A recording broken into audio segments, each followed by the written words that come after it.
to just share with you something I've been thinking about. And there's a lot of conversation, and I was actually raised in the Catholic Church. Is a long, long story, but it kind of doesn't matter what religion that I've been exposed to for the, at least what Judeo-Christian religion I've been exposed to. There's always a lot of talk about the fear of God, right? And we have statements around that too. Like we say, your mother's going to put the fear of God in you, right? And that's always been a problem for me personally. It's something that I've struggled with even when I was a kid. Like I couldn't understand why God was scary and why I should be afraid of God when God was love. And to me, there was like this conflicting teaching about be very afraid, but God is love. and it's sort of like, ah. So I know that obviously a lot of what happens when we are looking at English translations of ancient texts of any kind, that, our language is different.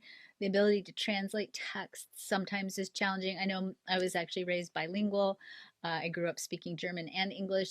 There's some words in German that just don't translate to English and vice versa. So, yesterday I was really thinking about how the fear of God is really about awe, right? The awe of God. And, I started to think about, well, okay, how does that relate to the spleen center and the fear of spleen, the fears that we experience in the spleen? Yes, there's the real time fear, like, hey, there's something immediate that needs my attention that I got to be mindful of, because if I don't pay attention to this immediate situation, the mountain lion chasing me or a bear chasing me, then I could not be okay. I might not survive, right? That kind of fear is a fear, obviously, that we need to be mindful of, we need to pay attention to, and we need to, you know, that's fear. That's a healthy use of fear, right? But that existential complex part of being human that makes us afraid to do things like up level in our business or elevate our self expression or speak our truth with our partners or people we're in relationship with, or write a book, or I'm, in my coaching program right now, we're getting ready to work on speaking platforms. And, every time we hit a new cycle of growth or a new challenge in the coach mastermind, we get behind the scenes a couple of people who are like, I'm not ready for this and I can't do this. And they start to kind of want to drop out. And we have to sort of coach them forward, because it's not really about, I don't want to be a speaker, or I don't want to do this sales process, or I don't want to.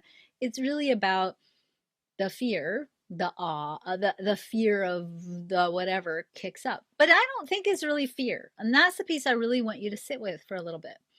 Because sometimes it's not, it's our interpretation of the feeling that feels like, oh, maybe this is fear. But what if it's not fear? What if it's awe? What if it's you being in awe of the task that you're being called forth to do? And that awe, that call of awe, really comes through the 44, the gate 44, which is a place where we are designed to intuitively sense and know the patterns of the past, and to either react to those patterns in the past from fear, like, oh, I'm afraid they're going to happen again, or we interpret those patterns and we say, okay, that didn't work last time.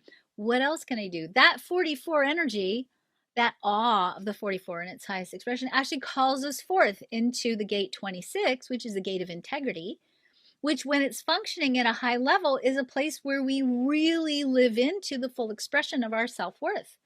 The gate 26 says, when you value yourself enough, you will be in physical integrity. You'll take care of your body and do everything you need to do to sustain your body, to nurture your body while you go through a cycle of growth and expansion.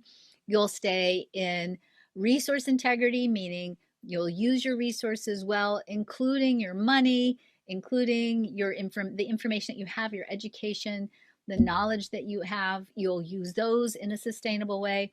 You'll stay true to your authentic identity. You'll stay in integrity with your identity. You'll be in moral integrity. You won't feel like you have to cheat in some way to get what you want, because you know you're valuable enough to allow yourself to receive what you want. And you'll stay in energetic integrity. You won't overcommit to things you can't fulfill or make promises you can't fulfill. And you'll nurture yourself in a sustainable way so that your energy stays resilient and available.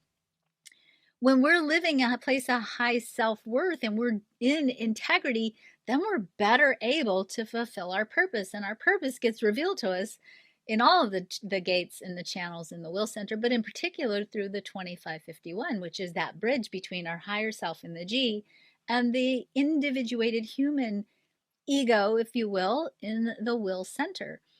That bridge says you are an important and vital and irreplaceable part of the cosmic plan. You are a soul, right? You are this once in a lifetime cosmic event having this human story, and that individuated aspect of the divine that is you is here to do your work, live your story, be the fullest expression of who you are. But it's also in doing that, in serving that story that is yours to serve, only yours to serve, you're also fulfilling your right place in the bigger picture, in the cosmic plan. What if the fear is really awe? We look at our right place, we look at our right space, we see the magnificence of our story and what we're here to do, and we go, oh, wow, that's a breathtaking possibility. What if we interpret that as fear because we don't know how yet? Because the truth is, the how gets revealed as we go along, right? What's the point of giving us the entire instruction manual? It's a long life with a lot of working parts. What if all we have to do is be like, I am in awe of this task that is mine, and all I need to do is trust that I'll know what I'll need to know when I need to know it, which is the mantra of the spleen, right? It's the mantra of the splenic center. I'll know what I need to know when I need to know it. And we use that sense of awe, and we step into that sense of awe of who we are, and we trust that that's not fear, that's not anxiety, that's actually that zing zap excitement of alignment that's happening, that's saying, whoa, this is the right place. Prepare yourself, prepare your body to hold higher frequencies of energies, because baby, when you are aligned, you're going to amp up all of your energy, all of your frequency. You're going to be so sublimely and so perfectly aligned that you're going to radiate alignment. And it's that radiation of alignment, you and your authentic path and your authentic self, you living it fully. That's the energy that is ultimately the outcropping of your life purpose, you fulfilling your life purpose, because your life purpose is for you to be who you are. Your life purpose, when you embody that, it becomes this amplified energetic expression of alignment. And it's that energy of alignment that's actually contagious. It's you being you that is the force that changes the world. It's you're transforming your own sense of fear about who you are, and transforming your own sense of value, and moving into a more true expression of who you are that creates that frequency of alignment that ultimately inspires other people, that sets other people on fire, so to speak. So my best friend and my business partner, we co-founded Grace Point Publishing, which is the premier publishing house for leaders and teachers and creatives. She says, and this is, I think, so valuable, she says, often, sometimes that thing that we are the most afraid of, and again, translate that to awe in your head, that thing that you are most in awe of is usually the thing that you're supposed to be doing. And that awe, that place where we hit that really like breathtaking, like, oh, that's mine to do. And we start to backpedal away from it, because immediately, as soon as we do that, if we're not healthy in our self-worth, we backpedal away from it. What if that's the thing you're supposed to be doing?